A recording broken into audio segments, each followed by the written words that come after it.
વડોદરા શહેર કે જ્યાં દેશી દારૂની ભઠ્ઠી પર કડક કાર્યવાહી, પીસીબી, ડીસીબી, એસઓજીની સંયુક્ત ટીમે 9ના ગુના નોંધી આરોપીઓ વિરુદ્ધ કાયદેસરની કાર્યવાહી શરૂ કરી।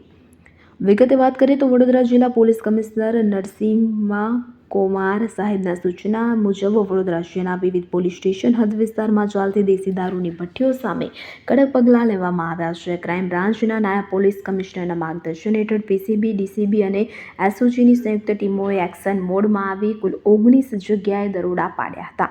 આ દરોડામાં 9 જગ્યાએથી દેશી દારૂની ભઠ્ઠીઓ અને દારૂના જથ્થા મળી આવ્યા હતા। સમગ્ર કામગીરીમાં પોલીસ ઇન્સ્પેક્ટર સીબી ટંડેલ, પોલીસ ઇન્સ્પેક્ટર આરજી જાડેજા અને પોલીસ ઇન્સ્પેક્ટર એસડી રાતડાની સંયુક્ત ટીમોએ ભૂમિકા ભજવી હતી। દેશી દારૂના ઇસમો સામે પ્રોહિબિશન એક્ટ મુજબ 9 ગુનાઓ નોંધવામાં આવ્યા છે અને કાયદેસરની કાર્યવાહી યથાવત છે।